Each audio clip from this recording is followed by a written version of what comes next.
Saya tahu banyak subscriber saya itu nonton Bang Refli semua itu. Makanya kemarin di saat kita bikin konten, kita kan menunjukkan nih, ya kalau Bang Refli kena, kita kena juga gitu. Jadi karena memang ada kedekatan secara emosional kita. Jadi dari 7 bulan yang lalu memang kami merasa agak janggal, Bang. Karena ternyata pelapornya bukan korban. Dan itu setelah kami tanyakan kepada mereka, bahwasanya nggak ada hubungan dengan korban. Jadi pelapor ini sebenarnya ini masalah pribadi ya, kalau kami lihat. Akan tetapi akhirnya sampai menyeret mereka. Akan tetapi kalau kita cuma dengar berita di media kan, pada waktu itu media ini semuanya mengangkat berita ini dengan berita cabul, Bang. Tapi saya punya kecurigaan saya itu adalah pelapor kenapa bukan korban. Nah, karena saya orangnya suka investigasi. Kalau boleh tahu pelapornya itu siapa? Siapanya yang diduga pelaku? Fahim, istrinya Fahim. Oh, yang melaporkan istrinya? Kiai Fahim itu ditahan sampai 2 kali masa penambahan masa tahanan. 2 kali. Nah, akhir bulan Maret, kami ingat itu kami bertiga, sama 3 orang ini, kami datang ke Polres Jember untuk mencoba untuk merubah BAP. Karena mereka ini mengakui tidak ada pencabulan itu. Tapi yang lucunya, setelah kami bulan Maret akhir itu datang ke Polres Jember, itu kami mau rubah BAP, Polres Jember mengatakan udah nggak bisa karena sudah P21. Nama saya Kamila dan saya mewakili teman-teman saya. Saya akan menceritakan semua hasil BAP, bahwasannya dalam BAP itu kami tidak pernah mengatakan cabul maupun dicabuli oleh Buya. Tapi kenapa di dalam BAP itu kami itu ada pencabulan dan juga ada pelecehan dengan Abuya. Dan semoga Allah subhanahu wa ta'ala menghancurkan sehancur-hancurnya para pelaku pembantaian 6 syuhada pengawal kami dan yang memerintahkannya, serta para aktor intelektualnya juga yang merestuinya, dan semua yang terlibat dalam pembantaian sadis dan brutal tersebut secara langsung maupun tidak langsung. Allahumma dammirhum tadmira waqtulhum badada wala tughadir minhum ahada ya qawi ya matin ya muntaqim amin ya rabbal alamin. Allahu Akbar, Allahu Akbar. Baju koko Habaib Putih present Al-Godi.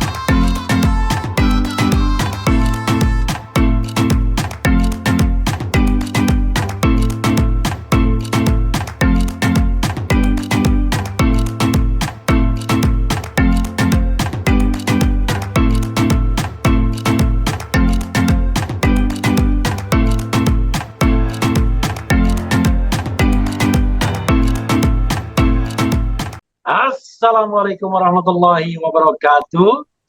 Sobat RH sekalian, jumpa lagi kita di channel yang keren nih. Keren jelas. Ya, sahabat RH sekalian, saya ada tamu zooming ya. Saat video ini diambil malam hari, itu biasa sobat malam hari saya. Long time ago, not to see you ya.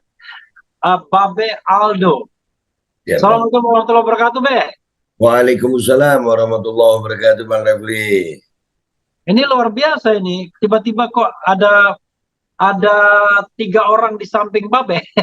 Iya, Bang. Ini mereka adalah santriwati Pondok Pesantren Al Jalil 2 yang Babe nggak ini dulu, nggak menyapa sobat RH sekalian dulu dong. Oh iya, buat sobat RH, saya tahu banyak subscriber saya itu nonton Bang Refli semua itu.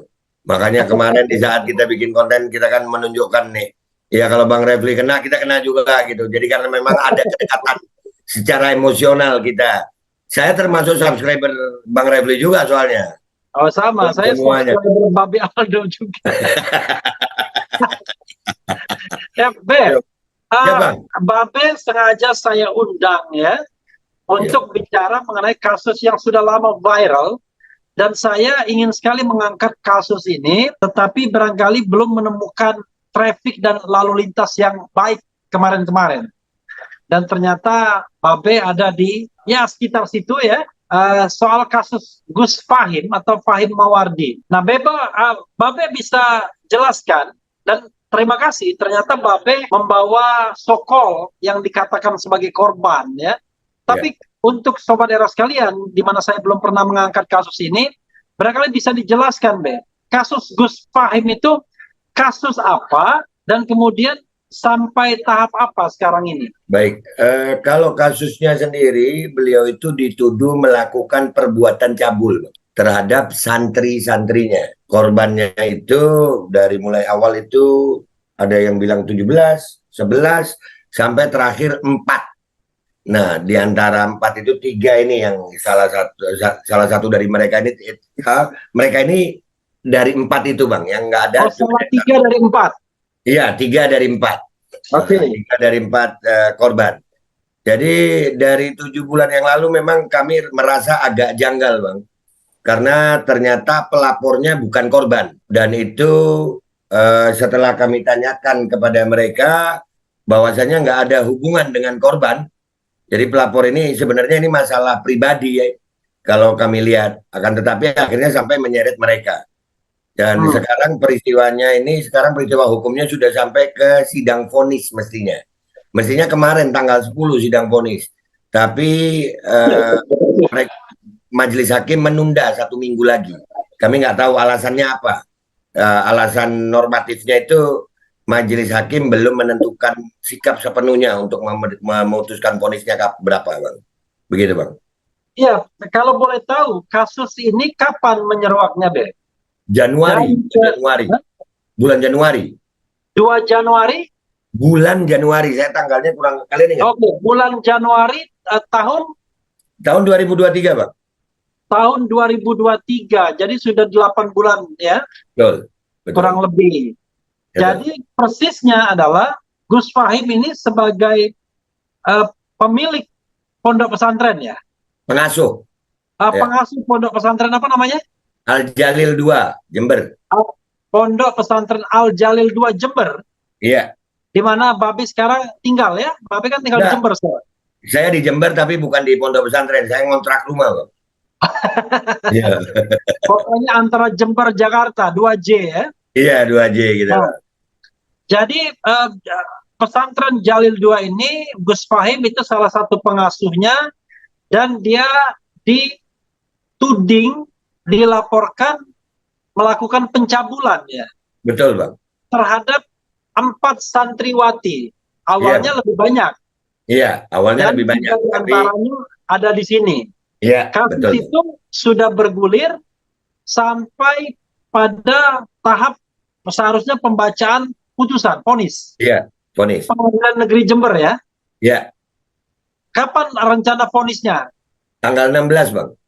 16 Agustus. kapan? Agustus. 16 Agustus. Iya. Ditunda dari tanggal sebelumnya tanggal berapa? Tanggal 10. Tanggal 10. Iya. Siap. Kita tidak ingin membela siapa-siapa. Yang kita ingin bela adalah kebenaran. Betul. Kenapa Babe kemudian tiba-tiba terpanggil untuk membawa atau mau menjadi juru bicara kepada RH Channel? Karena saya tentu kan harus menjaga kredibilitas. Babe membawa 3 orang so-called disebut korban, tapi apakah mereka korban betul atau tidak, silakan Babe jelaskan, dan kemudian barangkali dikasih kesempatan mereka untuk berbicara. Ini mohon maaf karena saya di luar, suara saya ini bisa terdengar, bisa tidak, tetapi mudah-mudahan cukup jelas ya. Insya Allah jelas, Bang. Sangat jelas. Oke. Baik. Ini agak panjang sedikit, Bang, saya menceritakan. Silakan.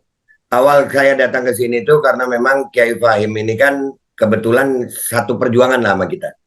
Artinya beliau adalah orang yang saya pernah bikin konten bareng lah sama dia.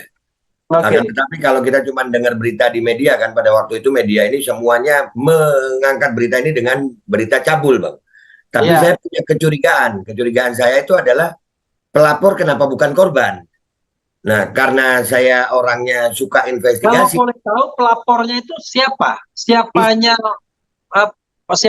yang diduga pelaku? Fahim, istrinya Fahim. Oh, yang melaporkan istrinya? Iya, betul. Oke, sudah cukup. Silakan. Ya, jadi dari itu kami menduga ada motif kecemburuan. Itu awal saya. Oke. Ya, akhirnya saya datang ke Jember, saya bertemu sama mereka, saya tanyakan, Mereka mengakui tidak ada itu pencabulan. Dan sampai di sidang ini kami harus bertahan Bang, karena memang prosesnya juga janggal Bang. Proses itu janggal, kenapa saya katakan janggal? Kiai Fahim itu ditahan sampai 2 kali masa penambahan masa tahanan. 2 kali. Nah, akhir bulan Maret, kami ingat itu kami bertiga, sama 3 orang ini, kami datang ke Polres Jember untuk mencoba untuk merubah BAP. Karena mereka ini mengakui tidak ada pencabulan itu. Tapi yang lucunya, setelah kami bulan Maret akhir itu datang ke Polres Jember, itu kami mau rubah BAP, Polres Jember mengatakan udah nggak bisa karena sudah P21. Nah, P21-nya itu di awal Maret. Saya lupa tanggalnya antara 7 atau 8 gitu. Waktu P21 mereka diperiksa sebagai saksi?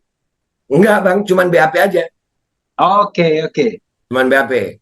Sampai singkat cerita, sampai persidangan itu dilakukan seminggu 2 kali, menghadirkan saksi-saksi termasuk mereka, dan juga ada 10 anak 10 anak pondok yang cuman saksi ya, bukan korban. Kalau ini kan saksi korban. Iya. Tapi mereka Semuanya di BAP mereka ya? iya, di BAP mereka. Mereka semuanya di dalam persidangan itu mencabut BAP, Bang. Merubah BAP. Jadi ketika BAP mereka mengaku dicabulin. Mungkin ya, katakanlah begitu. Tapi dalam persidangan mereka cabut semua itu. Iya, karena mereka merasa diintimidasi dan ditipu, Bang. Oke. Ya, ada ucapan ini nih di fakta persidangan, ada yang sampai ditarik cadarnya, ditarik jilbabnya, ada yang diancam kalau nggak mau ngakuin ini nanti kena penjara 8 tahun. Ada yang mengatakan nanti BAP dirubah setelah tanda tangan. Iya. Ya. Nah, yang lucunya Bang, setelah sidang ini selesai pemeriksaan saksi-saksi semua, itu jaksa masih menuntut dengan 10 tahun penjara. Ini yang membuat kami janggal, Bang. 10 tahun penjara dengan tuduhan apa? Pencabulan. Pencabulan. Pencabulan Kecil, anak di bawah umur. Pencabulan terhadap murid-muridnya, penyalahgunaan wewenang. Di antara murid-muridnya ini ada nggak yang di bawah 18 tahun? Ada 2 ini Bang, yang tengah ini udah 19 tahun. Jadi waktu kejadian dianggap melakukan pencabulan anak di bawah umur ya? Iya, betul. Ya, yang jadi kami janggal, kami kan mengikuti proses persidangan ini dari awal Bang. Dari awal. Sehingga hasil-hasil persidangan itu setiap sidang kami ikuti itu. Bagaimana tadi persidangan, bahkan kami juga yang mengawal mereka waktu jadi saksi di persidangan. Jadi dengan kesimpulan fakta persidangan seperti itu, kami merasa janggal. Karena bagaimana sebuah tindak pidana tetap dituntut 10 tahun dengan fakta persidangan tidak ada korban. Dan mereka sudah ada keluar hasil visum et repertum, Bang. Hasil visumnya semuanya tidak ada tanda-tanda kekerasan seksual, selaput keperawanan masih utuh. Dan itu confirm semua, ya? Confront Bang, mereka sampai di pengadilan itu kan kalian bertemu sama polisi yang menyidik kalian ya? Iya. Oke. Berapa kali sidang itu, Be? Semuanya? Udah mungkin sekitar, saya lupa berapa jumlahnya, sekitar 14 kali Bang. Oke, belasan sidang ya? Belasan kali belasan sidang. Dan ini sebentar lagi vonis. Be, bisa nggak kita mendengarkan kesaksian dari so-called yang disebut korban ini? Mewakili satu orang nggak apa-apa Bang ya, yang suaranya paling keras. Satu orang nggak apa-apa, yang duanya tidak membantah yang itu. Iya. Ya, silakan cerita Kamila. Assalamualaikum warahmatullahi wabarakatuh. Waalaikumsalam warahmatullahi wabarakatuh. Bismillahirrahmanirrahim. Nama saya Kamila dan saya mewakili teman-teman saya.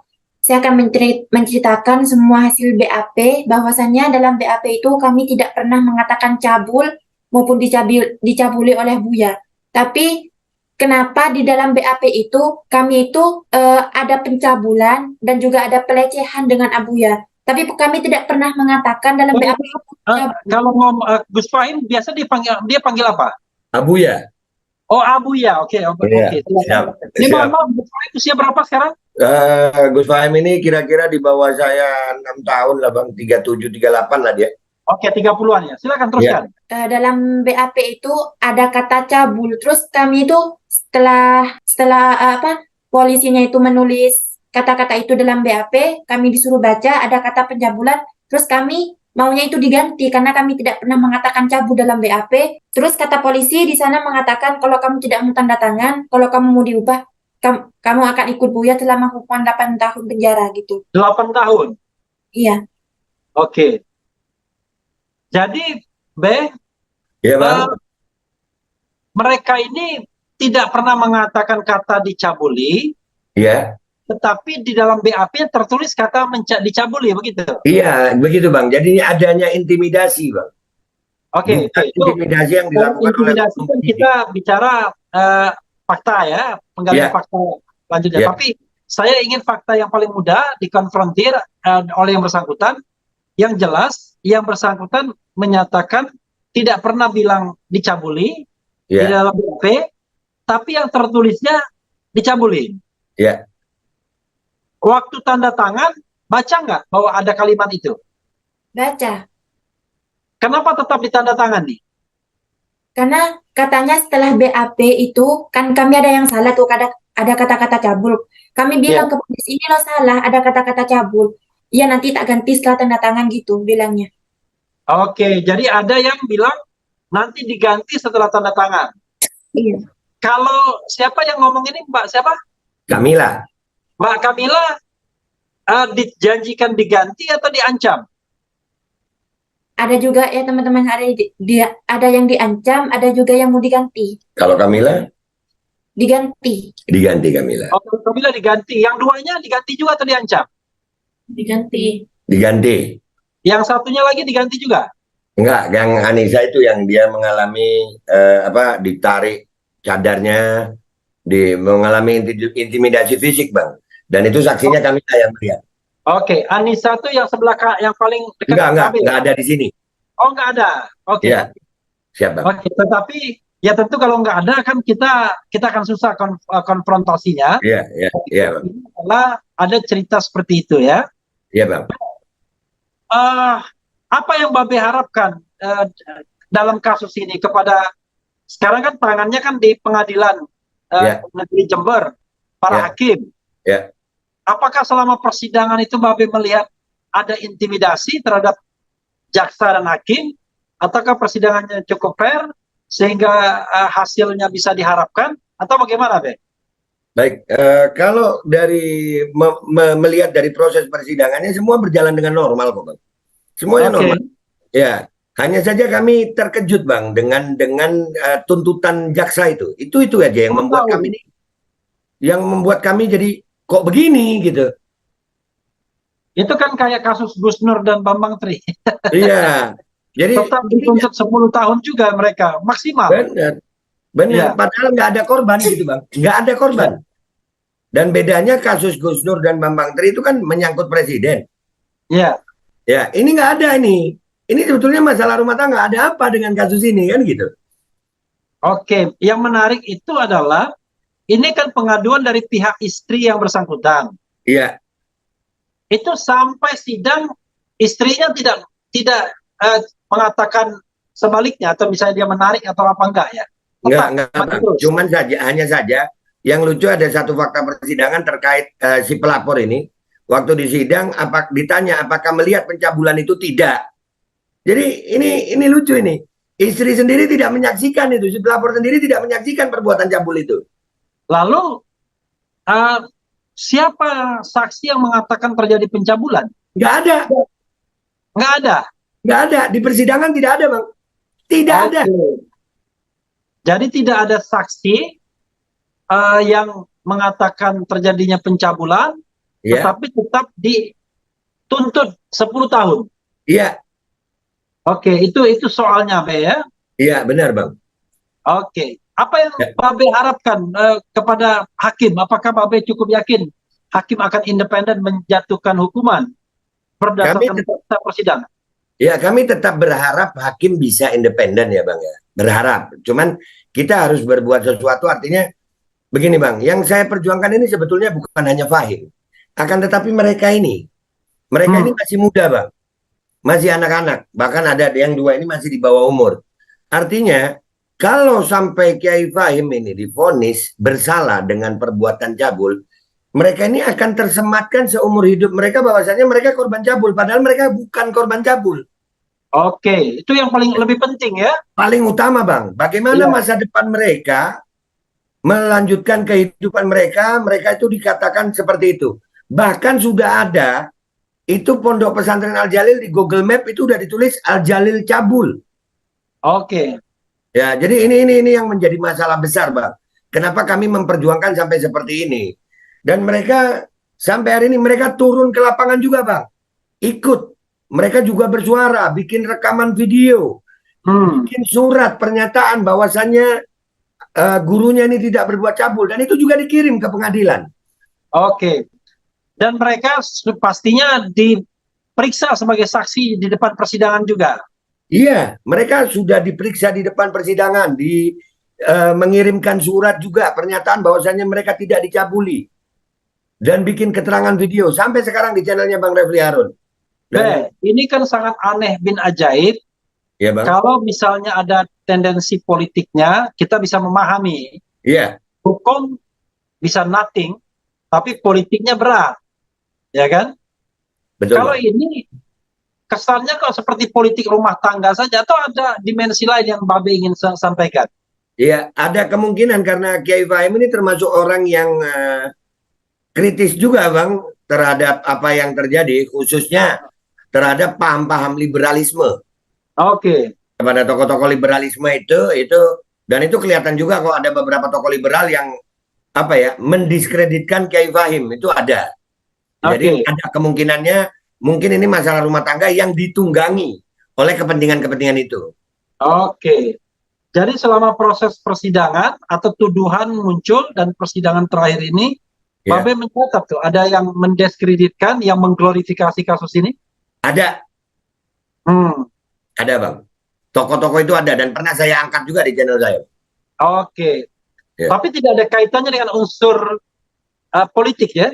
Politik maksudnya politik yang tidak ada kaitannya sama agama, perspektif agama. Ada, Bang, ada kaitannya. Oh, ada juga. Ya, dengan golongan yang dikit-dikit radikal-radikal, Bang. Oke. Ya, karena Kiai Fahim ini dia orang yang kritis dalam hal itu. Dan dia termasuk orang yang berbicara dengan dasar memang. Oke. Begitu, Bang. Iya, Bang. Ini sebagai closing statement, kalau misalnya tidak ada lagi yang ingin Babe sampaikan, silakan Babe sampaikan hal-hal yang menurut Babe harus disampaikan dalam kesempatan ini. Atau kalau seandainya para saksi ingin menyampaikan, silakan juga. Siap. Mending Kamila atau Jessica ada yang mau disampaikan, Kamila silakan. Apa yang diinginkan, biar orang tahu gitu, nah. Kita semua butuh Buya dan berharap dalam vonisan tanggal 16 ini Buya segera bebas dan Buya segera berada di tengah-tengah kami, karena kami semua di pesantren sangat membutuhkan beliau. Karena beliau memang tidak bersalah, beliau hanya fitnah pelapor yang didukung oleh pihak-pihak yang ingin menjatuhkan beliau. Ya. Itu Silakan yang lain kalau mau bicara. mau ngomong juga.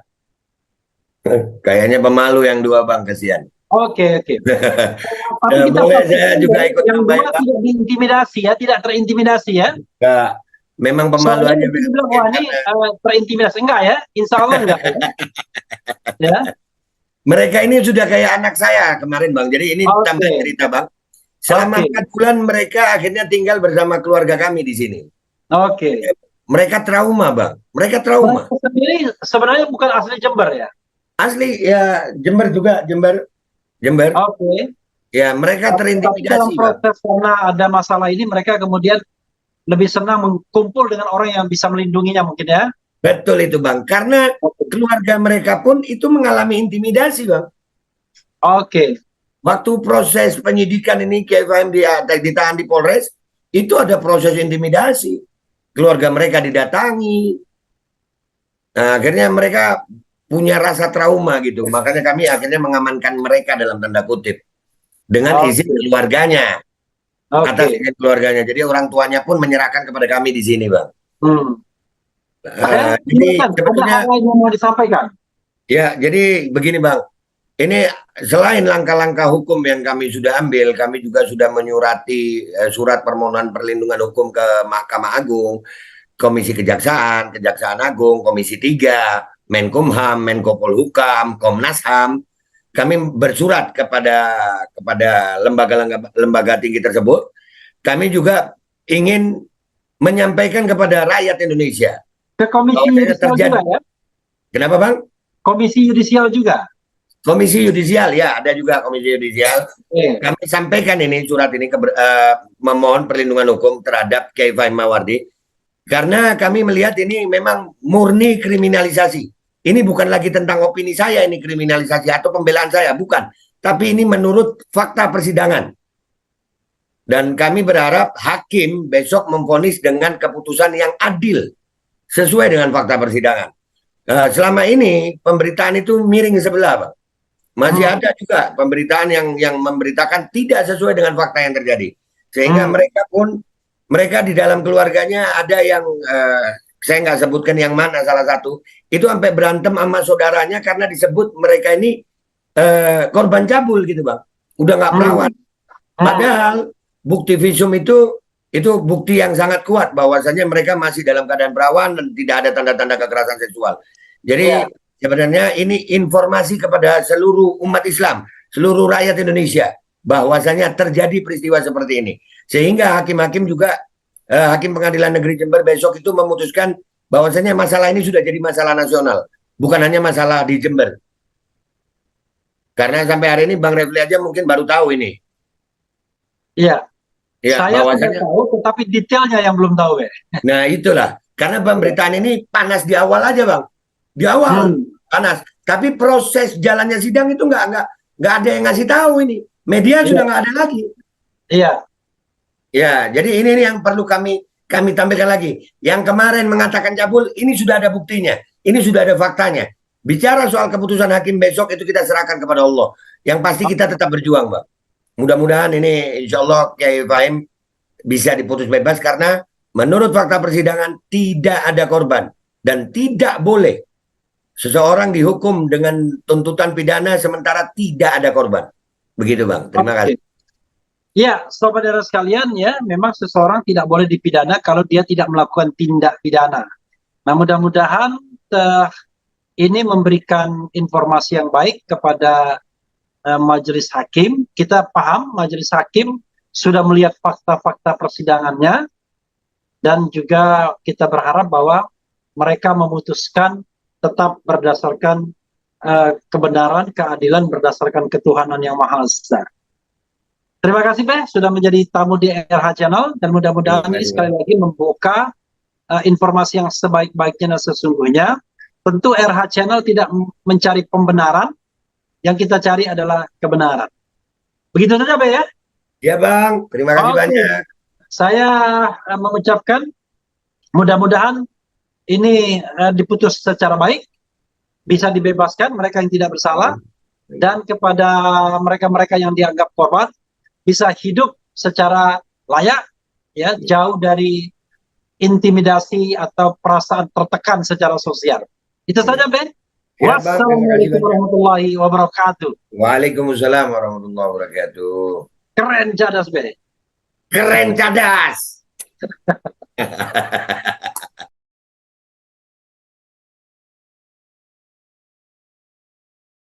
Bismillahirrahmanirrahim guys. Sekarang ada Babe Rolen, Babe Roti Molen. Roti ini dibuat yang pasti rasanya enak ya. Ada 3 rasa. Nih, ada pisang keju, ada tape keju, ada pisang coklat. Ini dibuat tanpa bahan pengawet dan melayani pesanan-pesanan kalian yang seputaran Jabodetabek bisa buat nemenin ngopi, buat acara-acara boleh. Dan ini karena gue paling suka pisang keju. Nih gua dulu yang nyoba nih. Ya, dia tuh kayak crunchy gitu depannya tuh. No.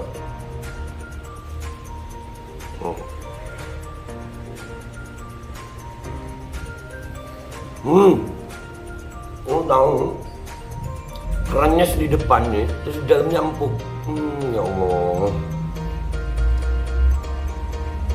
Udah nggak usah lama-lama, lu kalau kepingin langsung pesen aja, itu ada nomor WA-nya, nanti gua kalau cantumin, ada juga IG-nya, langsung pesen, murah. Ini cuman nanti dia tanya itu 35.000 kalau nggak salah, ya.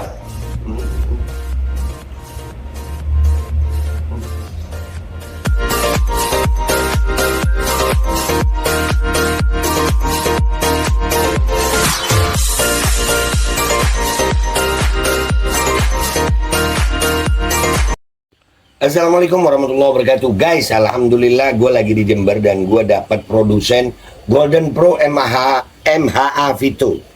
Ini guys, bahan-bahannya itu di dalamnya ada jintan hitam, ada broto wali, ada sambiloto, ada jahe, pegagan, ada madu hitam, ada propolis dan probiotik.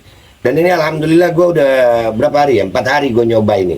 Ini langsung aja guys, dia madunya madu hitam ya. Ya bukan madu bini, bukan madu hitam. Ini untuk obat dan untuk imunitas tubuh. Alhamdulillah kemarin gue badan-badan gak enak, gue pakai sehari 3 kali nih produk. Cuman ditetesin di bawah lidah kayak begini. Jangan lupa bismillah, tapi bismillah sama sholawat. Allahumma sholli ala sayyidina Muhammad dan sayyidina Muhammad.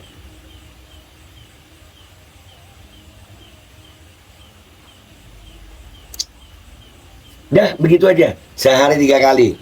Kalian langsung hubungi nomor yang tertera di bawah ini. Ini insya Allah bisa membuat badan kita tahan terhadap segala macam infeksi dari luar untuk imunitas tubuh. Dah gitu aja, langsung pesan ya, ini nomornya.